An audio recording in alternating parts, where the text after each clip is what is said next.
இன்னைக்கு இருக்கக்கூடிய அந்த இம்பார்ட்டன்ஸ் அப்படின்னு உங்களுக்கு கவனத்துக்கு வந்திருக்கும். தனியார் பள்ளிகள் சங்கம் நடத்திய அந்த எல்லா தீர்மானம் வந்து போடுறாங்க. 500 பள்ளிகளை வந்து தத்தெடுக்க போறதா, அரசு பள்ளிகளை தத்தெடுக்க போறதா அவங்க சொல்லியிருக்காங்க. இதுக்கு உங்களுடைய விளக்கம் என்ன? சரி, ஃபர்ஸ்ட் ஆஃப் ஆல் நம்ம பத்திரிகைத்துறை ஊடகத்துறை சார்ந்த நண்பர்களுக்கு நான் வைக்கிற மிகப்பெரிய வேண்டுகோள், ஒரு அமைச்சரோடு அதை கலந்து கொண்ட நிகழ்ச்சியில் முதல்ல என்ன பேசப்பட்டது அப்படிங்கிறது கண்டிப்பாக உங்களுக்கு தெரிஞ்சிருக்கும், தெரியாமல் இருக்க போகிறதில்ல. ஒரு பத்திரிகைத்துறை ஊடகத்துறையை சார்ந்து அதில் வருகின்ற செய்திகள், குறிப்பாக ஒரு பத்திரிகை செய்தியாக ஒன்று வருது அப்படின்னா அந்த செய்தி எவ்வளோ நம்பகத்தன்மையாக இருக்க வேண்டும். ஏன்னா இதை நம்பி, இந்த பத்திரிகையை நம்பி படிக்கக்கூடியவர்கள் அதுதான் உண்மை என்று நினைக்கக்கூடிய மக்கள் நிறைய பேர் இருக்கிறாங்க. எல்லாம் பெரிய பெரிய பத்திரிகை தான், சாதாரணமாக சொல்லிட முடியாது, பெரிய பெரிய புரட்சிகளை ஏற்படுத்திய பத்திரிகை தான். ஆனால் வருகின்ற செய்திகள் சரியான செய்தியாக வந்திருக்குதா இல்லையா என்பதை முதல்ல நம்ம பார்க்கணும். அப்படி வரும்பொழுது அதை ஒரு தடவைக்கு 2 தடவை நம்ம அதை ரீசெக் பண்ணணும், கன்ஃபார்ம் உள்ளபடியே அந்த அன்பில் மகேஷ் அப்படி பேசியிருக்காரா. ஏன்னா அவர் கலந்துக்கிட்ட அந்த ப்ரைவேட் ஸ்கூல் சங்கத்தில் அந்த மாதிரி ஒரு கோரிக்கை வந்திருக்கா, அந்த கோரிக்கையில் எங்கேயாச்சும் தத்து எடுக்கிறதுங்கிற மாதிரி ஏதாச்சும் வந்திருக்கா, தாரை வார்க்கிறது ஏதாச்சும் வந்திருக்குதா. ஸோ இதெல்லாம் முழுமையாக படித்து விட்டு தான் அந்த பத்திரிகையில் செய்தியாக வர வேண்டும். ஆனால் பத்திரிகை செய்தியில் வரும்போது தத்து எடுக்கிறாங்க, அதை தாரை வார்க்கிறாங்க வரும்போது அது சார்ந்து உடனடியாக ஒரு கண்டன அறிக்கை கொடுக்குறது அப்படிங்கிறது உள்ளபடியே ஏற்றுக்கொள்ள முடியாத உண்டாகத்தான் அதை நான் பார்க்கின்றேன். ஏன்னா அதை நீங்கள் அவசரமாக படிச்சுட்டு உடனே ஒரு அறிக்கை விடும்போது அதை நீங்கள் ரீசெக் பண்ணியிருந்துருக்கலாம். அது சொல்லும்போது என்ன பண்ணுங்க, வன்மையாக நாங்கள் கண்டிக்கிறோம் அப்படின்னு நீங்கள் சொல்கிறீங்க. இதை தமிழ்நாட்டு முழுவதும் இருக்கின்ற எல்லாரும் பார்க்கும்போது எங்களுடைய துறை சார்ந்து இன்றைக்கி எங்களுடைய ஹெச்ஓடிஸ் மீட்டிங்கை ஃபஸ்ட் டைம் இந்த நியூ இயரை நாங்கள் நடத்துகிறோம் அப்படின்னா ஹெச்ஓடிஸை சார்ந்திருக்கின்ற எங்களுடைய ஆஃபீஸர்ஸே வருத்தப்படுறாங்க, எங்கள் ஆஃபீஸர்ஸே சங்கடப்படுறாங்க. அப்போ நீங்கள் என்னன்னு முழுமையாக தெரிந்து கொள்ளாமலே வன்மையாக கண்டிக்கிறோம் என்று சொன்னால் எங்களுடைய பள்ளி கல்வித்துறை சார்பாக என்னுடைய அதிகாரிகள் சார்பாக நானும் அதை வன்மையாக கண்டிக்கிறேன் அப்படிங்கிறத இங்கே நான் பதிவு செய்ய நான் கடமைப்பட்டிருக்கேன். முதல்ல எங்கள்கிட்ட கேளுங்க, நீங்கள் நாங்கள் என்ன பேசியிருக்கோம், அது என்ன பேசப்பட்டது என்பதை பாருங்கள். சிஎஸ்ஆர் ஆக்டிவிட்டி மூலமாக இன்றைக்கு தனியார் பள்ளியில் நாங்கள் நடத்துகிறோம் என்று சொன்னால் நாங்களும் ஒரு அரசு பள்ளியில் படிச்சுட்டு வந்தவர்கள் தான், அரசு பள்ளி தான் எங்களை உருவாக்கியது. அப்படிப்பட்ட நாங்கள் இன்றைக்கி தனியார் பள்ளியை நடத்துகிறோம். அப்படி நடத்தும் பொழுது எங்களால் முடிந்தது நீங்கள் சிஎஸ்ஆர் ஆக்டிவிட்டி நீங்கள் பண்ணுறீங்க பார்த்தீங்களா, நம்ம ஸ்கூல் நம்ம ஒரு பள்ளிங்கிற முறையில் நம்முடைய மாண்புமிகு தமிழ்நாட்டு முதலமைச்சர் 5 லட்சம் ரூபா கொடுத்து ஆரம்பித்து வச்சார். இன்றைக்கி கிட்டத்தட்ட 504 கோடி ரூபாய் இன்றைக்கி நம்ம இது வரைக்கும் சிஎஸ்ஆர் ஆக்டிவிட்டி நம்ம ஸ்கூல் நம்ம ஒரு பள்ளியில் நமக்கு வந்திருக்குது. 350 கோடி ரூபாய்க்கு மதிப்பீடான இன்றைக்கு வேலைகள் நடைபெற்று கொண்டிருக்கின்றது. அது மாதிரி செய்யும்பொழுது நாங்களும் எங்களோட கான்ட்ரிபியூஷன் தரோம், எங்களுடைய பங்களிப்பை தருகிறோம் என்று சொன்னதற்கு நன்றிங்கள் தான் சொன்ன முடிஞ்சிருச்சு. அது ஆனால் அதில் நீங்கள் தாரை வார்த்துட்டீங்க, நீங்கள் தத்து கொடுத்துறீங்க. இதனால் எவ்வளோ ஒன்று மட்டும் நல்லா தெரிஞ்சுக்கோங்க, இந்த எஸ்எஸ்சி அமௌண்ட் அப்படின்னு வரும்பொழுது அன்பு தமிழ்நாட்டு முதலமைச்சர் நம்முடைய கொள்கையை விட்டு கொடுத்து அந்த பணத்தை வாங்க வேண்டிய அவசியம் இல்லை என்று சொன்னவர் தமிழ்நாட்டு முதலமைச்சர். இன்றைக்கும் அதற்கான சம்பளங்கள்னு பார்த்தீங்கன்னா கிட்டத்தட்ட 500 கோடி ரூபாய்க்கான சம்பளத்தை ஸ்டேட் கவர்மெண்ட் நாம் தான் செஞ்சுட்ருக்கிறோம். அதில் ஏறத்தாழ 32,000க்கும் மேற்பட்டிருக்கின்ற ஆசிரியர்களும் அடங்கியிருக்கிறார்கள், பணியாளர்களும் அடங்கியிருக்கிறார்கள். எல்லாரும் சேர்ந்து அவர்களுக்கான சம்பளத்தை இன்றைக்கி யார் தராங்க, ஸ்டேட் கவர்மெண்ட்டு நாங்கள் இன்றைக்கி பேர் பண்ணிக்கிறோம். ஏன்னா இன்றைக்கி தமிழ்நாடு பள்ளி மாணவர்களை பொறுத்த வரைக்கும் போகக்கூடிய திட்டங்கள் எதுவும் தடைப்பட்டு விடக்கூடாது, அது நம்ம எவ்வளோ நிதி நெருக்கடி தான் நாமளே அதை ஏற்றுக்கொள்ளும் சொல்லக்கூடிய முதலமைச்சர் நாம் பெற்றிருக்கின்றோம். ஆக இது இப்படி இருக்கும் பொழுது இதை தவறுதலாக புரிந்து கொண்டு இத்தனைக்கும் நான் இந்த அறிக்கையை கொடுத்தவர்கிட்ட நேற்று மாலையே நான் தொலைபேசியில் தொடர்பு கொண்டு அதுக்கான விளக்கத்தை சொன்னோம். ஐயோ அப்படியே அதை தவறாக புரிஞ்சுக்கிட்டோம், நாங்கள் அது உடனடியாக அதுக்கு நீங்கள் பதில் கொடுத்துட்டீங்கன்னா அது நல்லா இருக்கும்னு சொல்லும்போது உடனடியாக சங்கத்துக்காரங்கள், சார் இது உங்கள் சம்மந்தப்பட்டது சார், எங்களுடைய நிகழ்ச்சியில் கலந்து கொண்டனால உங்களுக்கு இந்த சங்கடம் வந்திருக்கு, நாங்களே இதை விளக்கத்தை கொடுக்குறோம், தயவுசெய்து எங்களுடைய நல்ல எண்ணத்தை கொச்சப்படுத்தாதுன்னு அவங்களே கொடுத்துட்டாங்க.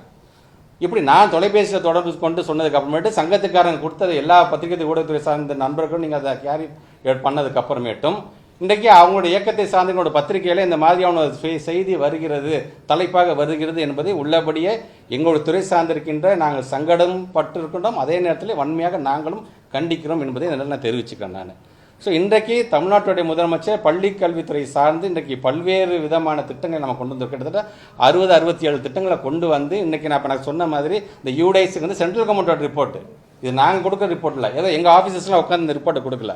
இன்றைக்கி அடுத்தடுத்த கட்டத்திற்கு நம்முடைய எஜுகேஷன் டிபார்ட்மெண்ட்டை கொண்டு போயிட்டு இருக்கும் பொழுது இந்த மாதிரி தேவையில்லாமல் சொல்லி இப்போ இது சார்ந்து இப்போ நான் உட்காந்து ஒரு விளக்கம் கொடுத்துக்கிட்டு இப்போ இது சார்ந்து இல்லைன்னு மறுப்பு தெரிவித்து அடுத்த சோஷியல் மீடியாவில் அதுக்கு நான் போய் பதில் சொல்லிக்கிட்டு இப்படி இருந்துட்டு really we are getting tired. இன்றைக்கி நாங்கள் ஒன்று செய்யும்போது ஒரு பர்ஃபார்மன்ஸ் பண்ணும்போது அது சார்ந்து போகும்போது எங்களை ஊக்கப்படுத்துங்க. நீங்கள் எங்கேயாச்சும் தவறுதான் இது தவறாக இருக்குது என்று என்கிட்ட கேளுங்க, ரீசெக் பண்ணுங்கள். நான் சொல்கிற விளக்கம் உங்களுக்கு ஏற்றுக்கொள்ள முடியவில்லை என்று சொன்னால் உடனடியாக நீங்கள் கண்டனம் தெரிவிங்க. விளக்கமும் கேட்காம என்ன நடந்துச்சுன்னு தெரியாமல் ஆக்சுவலி ஸ்போக்கன் என்னன்னு தெரிஞ்சுக்காம அவசரமாக ஏன் அதில் ஜம்பின் ஆகுறீங்கன்னு தான் எனக்கு புரியல. எனக்கு அது ஸோ இன்றைக்கு நம்ம பத்திரிகை துறை ஊடகம் சார்ந்திருக்க நண்பர்கள் மூலமாக ஒட்டுமொத்த தமிழக மக்களுக்கும் யார் யாரெல்லாம் இது சார்ந்து என்ன விஷயமே தெரியாமல் கண்டனம் தெரிவிச்சிருக்காங்களோ அந்த தலைவர்களுக்கெல்லாம் சேர்த்து சொல்வது, நீங்கள் நினைக்கிறது மாதிரி தத்து கொடுக்கறதோ அது தாரை பார்ப்பது செய்ய வேண்டிய அவசியம் அல்ல. பள்ளி கல்வித்துறைங்கிறது எங்கள் பிள்ளைய நாங்கள் தான் வளர்த்து எடுக்குமே தவிர இன்னொருத்தவங்க தத்து கொடுக்க வேண்டிய அவசியம் எங்களுக்கு இல்லை என்பதை இந்த நேரத்தில் நான் வன்மையாக கண்டனத்தோடு வருத்தத்தோடு நான் பதிவு செய்ய நான் கடமைப்பட்டேன். என்ன கிளாரிஃபிகேஷன்னா, இப்போ சிஎஸ்ஆர் ஆக்டிவிட்டின்றது தனியார் அமைப்புகளோ இல்லை தனியார் நிறுவனங்களோ வந்து ஒரு குறிப்பிட்ட விஷயங்களுக்காக சிஎஸ்ஆர் ஆக்டிவிட்டி வந்து பண்ணிட்டு இருக்காங்க.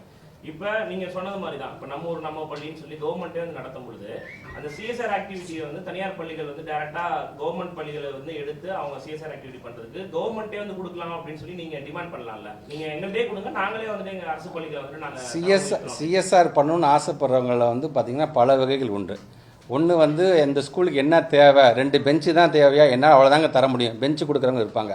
கைண்ட் எனஃபாக இந்த பள்ளிக்கூடத்துக்கு நான் வந்து நேரம் இருக்கும்போது நான் வந்து பாடம் நடத்துகிறேன், நான் சில விழிப்புணர்வுகளை நான் கொண்டு வரேன் அப்படின்னு படிச்சுட்டு போன அலுமினைஸ் வந்து கொடுக்கறது இருக்கிறார்கள். அது இல்லை நான் பொதுவாக நான் கொடுத்துறேன், இந்த பணத்தை எதுக்கு வேணால் நீங்கள் பயன்படுத்திக்கோ என்று 3 விதமானது தான் சிஎஸ்ஆர் ஆக்டிவிட்டி இருக்குது.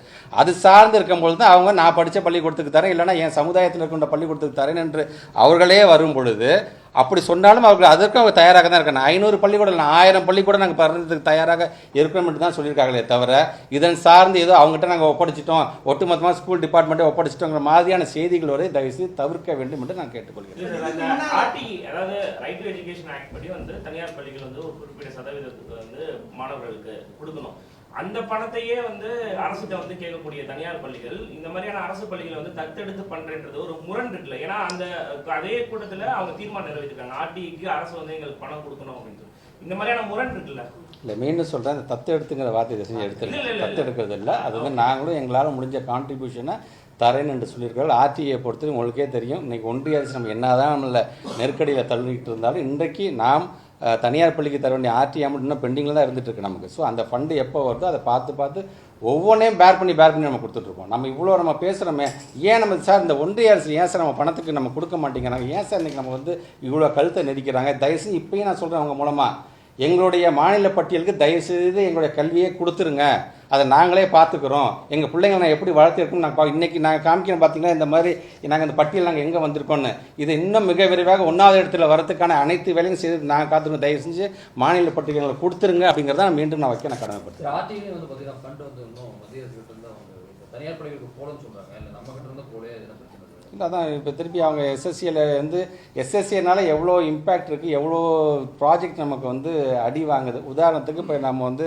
அனௌன்ஸ்மெண்ட் கொடுத்துருக்கோம் லாஸ்ட் இயர், சென்சரி பார்க் நம்ம வந்து கொடுக்க போகிறோம், ரோபோட்டிக்ஸ் நம்ம கொடுக்க போகிறோம் நம்ம சொல்லியிருந்தோம். நம்ம இதெல்லாம் எதை பேஸ் பண்ணால் 60:40 ரேஷியோ எஸ்எஸ்சி அமௌண்ட் வரும். இப்போ அதெல்லாம் வராத பட்சத்தில் இன்றைக்கி அந்த ப்ராஜெக்டோடைய அந்த குவான்டிட்டிஸ் கொண்டு போகிறதெல்லாம் பார்த்திங்கன்னா நம்பர்ஸ் வந்து இப்போ கம்மி பண்ண வேண்டிய சூழ்நிலை இருக்குது.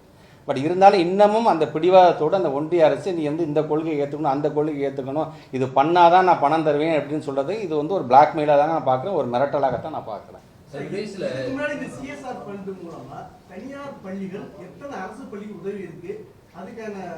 டேட்டாஸ் நான் அதை எடுத்தேன், அதை நான் டேட்டாஸ் எடுத்தேன்.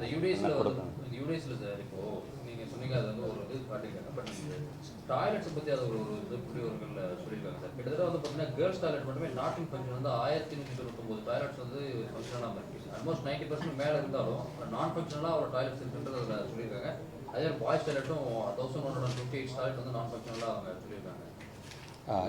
இப்போ இந்த டிஸ்கஷனில் எங்களோட ஹெச்ஓடிஸ் டிஸ்கஷன் அது ஒன் ஆஃப் த பாயிண்ட்டாக நம்ம டிஸ்கஸ் பண்ணும்போது நீங்கள் சொன்ன மாதிரி அந்த பாயிண்ட்ஸாக நாங்கள் வந்து பார்த்தோம். நாங்கள் அதில் எங்கெங்கெல்லாம் வந்து இந்த அன்டைடு காம்பனண்ட்டாக ஏதோ விதத்தில் இப்போ நான் பள்ளிக்கூடத்துக்குன்னு அந்த சிஎஸ்ஆர் கட்டி தரேங்க, நீங்கள் எதுக்கான பயன்படுத்திங்கன்னு சொல்கிறாங்க பார்த்தீங்களா, அதை எங்கெங்கெல்லாம் நீங்கள் இப்போ நீங்கள் கேட்ட பார்த்தீங்களா, இப்போ எங்கெங்கெல்லாம் டாய்லெட்ஸ் இருக்குன்னு அதுக்கு அந்த ஃபண்டை நீங்கள் வந்து ட்ரான்ஸ்ஃபர் பண்ணுங்கள். ஏன்னா பெண்கள் பிள்ளைங்க படிக்கிற இடத்துக்கு வந்து நம்ம கண்டிப்பாக டாய்லெட் ஃபெசிலிட்டிஸ் வந்து ரொம்ப அவசியம், அதுக்கு முக்கியத்துவம் கொடுங்கன்னு சொல்லியிருக்கோம். அதுவும் நம்முடைய சுதன் சாரால் தான் பார்க்குறது, இமீடியட்டாக அதுக்கான வேலையும் அதை செய்வாங்க.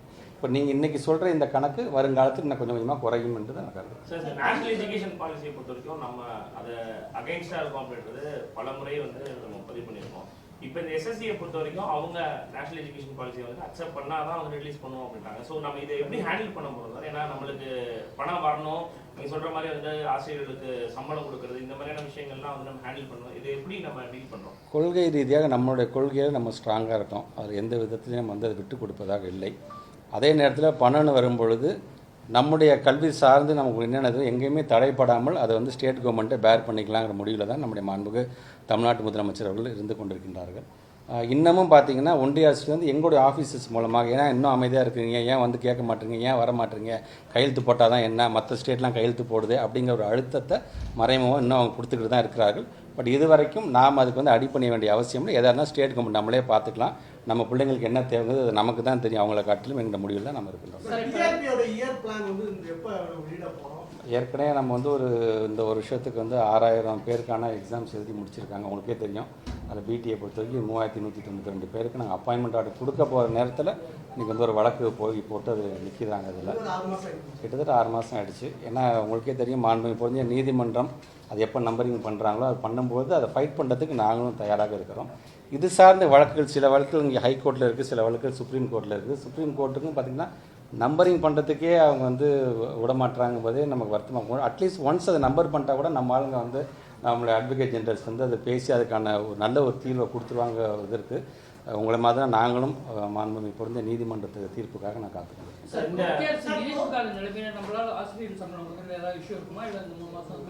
நம்ம கண்டிப்பாக இப்போ கொடுத்து தானே இருக்கோம். நம்ம யாருமே இதனால் யாரும் ஏமாந்துடக்கூடாதுங்கிற விதத்தில் தான் நம்ம தமிழ்நாடு முதலமைச்சர் வந்து ஃபண்டு சேலரி என்னவோ அதை நீங்கள் கொடுத்து நீங்கள் ஆன்கோயிங் பண்ணிக்கிட்டு இருக்கீங்க. 44,000 கோடி நீங்கள் வந்து ஒதுக்குறீங்க, ஆனால் அதெல்லாம் என்ன ஆகுது அப்படின்றது பாஜக தலைவர் கேள்வி எழுப்பியிருக்காரு. இல்லை, அது இப்போ ஒரு தேசிய கட்சியோட மாநில தலைவர் அப்படின்னு சொல்கிறாரு. ஃபர்ஸ்ட் ஆஃப் ஆல் ஒரு இஷ்யூ வருது, ஒரு பதிவு போட போகிறீங்க அப்படின்னா நீங்கள் உங்களுடைய கட்சி சார்ந்த நீங்கள் ஒரு 4 பேரை வச்சுக்கிட்டு இப்படி ஒன்று வந்திருக்கே நம்ம ட்வீட் போடலாமா, அதை அசஸ் பண்ணிங்களா, அது ஏதாச்சும் உண்மைத்தன்மை இருக்கா, சென்சிபிளாக இருக்குமா? ஏன்னா நான் தேசிய கட்சியோட மாநில தலைவர், நான் ட்வீட் போட்டேன்னா அது ஒட்டுமொத்தமாக பார்ப்பாங்க. அது தப்பாக இருந்துச்சுன்னா நாளைக்கு என்ன தான் கிண்டல் அடிப்பாங்கன்னாச்சும் அதை அட்லீஸ்ட் புரிஞ்சிருக்கணும். அவரை இப்போ இந்த 44,000 கோடி என்ன ஆச்சுன்னு கேட்குறாருல, வெயிட் பண்ணுங்கன்னா 2 to 3 months வந்து மானிய கோரிக்கை வரும். மானிய கோரிக்கை அடுக்கடுக்கான என்னென்னு நாங்கள் செஞ்சுருக்கோம் அப்படிங்கிறத நான் சொல்கிறேன். நான் ஆனால் இன்றைக்கி ஒரு கடந்த கால ஆட்சி 2011 2021 நகராமல் இருந்த ஒரு பள்ளிக்கல்வித்துறையை நின்று போன வண்டியை எல்லாரும் சேர்ந்து துறையை சார்ந்திருக்கின்றவர்களும் சரி, பத்திரிகை ஊடகத்தை சார்ந்திருக்க நீங்கள் தருகின்ற ஊக்கத்தின் சார்பாகவும் இன்றைக்கி அந்த வண்டியை நாங்கள் தள்ளிக்கிட்டு இருக்கிறோம். நாங்கள் அந்த வண்டியை தள்ளாமல் பின்னாடியே நின்றுட்டு இந்த பழைய படத்தில் வர மாதிரி தள்ளு தள்ளு தள்ளு தள்ளு அப்படின்னு சொல்கிறது வந்து எந்த ஒரு பிரயோஜனமும் கிடையாது. அந்த வேலையை தான் அவங்க செஞ்சுட்டாங்க. வெறும் வார்த்தையில் விளையாடக்கூடாது. உள்ள அப்படியே எங்கள் ஃபீல்டில் இறங்கி யார் வேலை பார்க்குறாங்க, எவ்வளோ கஷ்டப்படுறாங்க, இன்றைக்கி இவ்வளோ ரிப்போர்ட் நாங்கள் வந்து கொடுத்துருக்கோம் அப்படின்னா எதனால் அப்படி வருது? சமகர சிக்ஷாவில் சொல்ல 20 அப்ஜெக்டிவ்ஸ் 18 அப்ஜெக்டிவ்ஸ் நம்ம ஏன் நம்பர் 1ல் இருக்கிறோம்? நம்ம இதுக்கு அப்போ இந்த 3 வருஷத்துக்கு அவங்க என்னென்ன செஞ்சுருக்காங்கன்னு அசஸ் பண்ணிவிட்டு அதுக்கப்புறம் எந்த ட்வீட்டாக இருந்தாலும் போட சொல்லுங்கள். நன்றி, வணக்கம்.